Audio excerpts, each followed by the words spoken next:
Apple is a bit larger today than the company created by Steve Jobs in his parents' garage. Facebook is about putting power in people's hands. Getting access to information is an important human right. The chief executives of Apple, Facebook, and Alphabet are congressional hearings veterans. They'll be joined by first-timer Amazon CEO Jeff Bezos on Wednesday, as all four come virtually before a House Judiciary subcommittee.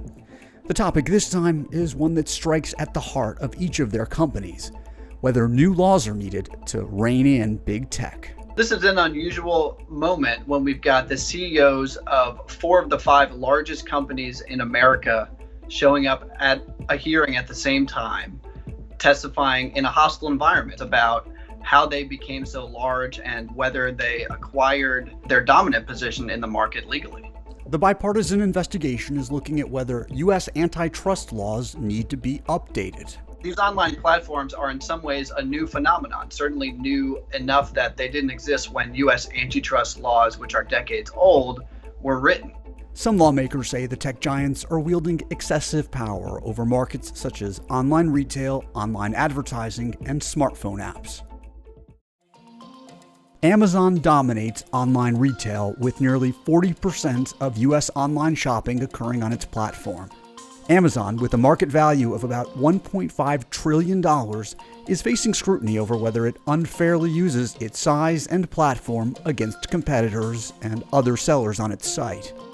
Jeff Bezos, Amazon CEO, came under pressure to testify to Congress after the Wall Street Journal reported in April that Amazon was using data from its own sellers to launch competing products.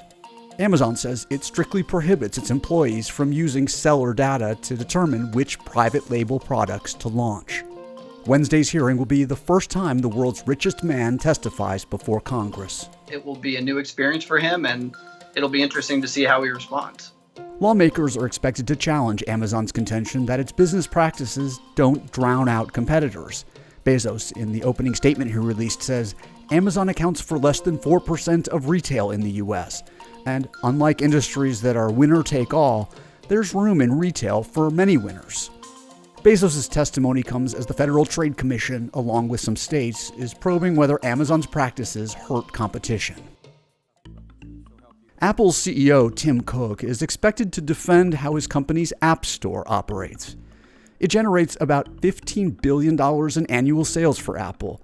Developers, customers, and lawmakers are balking at the 30% cut the company takes on sales. It's the only App Store available on more than 900 million iPhones worldwide. Apple has argued that it's not a monopolist, and a study it commissioned ahead of Wednesday's hearing says the 30% fee is fair and similar to other digital marketplaces. Mr. Cook is set to tell lawmakers Apple does not have a dominant market share in any market where we do business. I am proud to represent Apple before you today. Tim Cook has appeared before Congress before, back in 2013. It's about Apple's tax practices. Can you understand there's a perception of unfair advantage here, Mr. Cook? Sir, I see this as a very complex topic. That is not an easy place to testify, and he kept his cool for almost 2 hours in that forum. I'm committed to being fully transparent, including with policymakers. Sundar Pichai, the CEO of Google's parent company Alphabet, testifies as his company faces a potential antitrust lawsuit from the U.S. Justice Department and a group of states. Their focus is on Google's ad business. Google has repeatedly denied that it runs its business in an anti-competitive manner. Mr. Pichai plans to say that because of his company's tools, businesses on Main Street can compete in a way that wasn't possible 20 years ago, including globally. But critics say the company uses its dominance in search to stifle competition. The stakes are high for Google in this hearing. Although they may not get the most questions, they are facing the most advanced antitrust investigation of the 4 firms. We expect the U.S. regulators to file a lawsuit potentially as early as this summer against Google. And so what Mr. Pichai says could factor into that, and he's going to have to be on his guard. Facebook CEO Mark Zuckerberg is also expected to face questions about his company's dominance, along with Google, of the U.S. digital advertising market. Mr. Zuckerberg is the youngest of the 4 CEOs to testify, but he's actually testified more than the other 3 men. He's been there 3 times in the last few years. I recognize that we play an important role in society and have unique responsibilities because of that. He's becoming quite practiced at this. Nevertheless, the stakes are high for Facebook. Facebook-owned platforms, including Instagram and WhatsApp, have more than 2.5 billion users worldwide. Some critics of the company are calling for Facebook to be forced to divest Instagram and WhatsApp. Mr. Zuckerberg plans to tell the subcommittee, "At Facebook, we compete hard because we're up against other smart and innovative companies that are determined to win."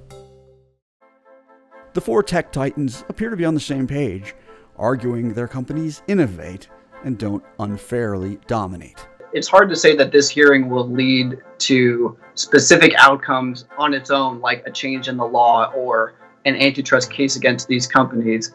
But these hearings do matter in the court of public opinion, and whether the CEOs handle themselves well and defend themselves well will be important for how their companies are perceived and how the next administration, whoever it is, approaches them.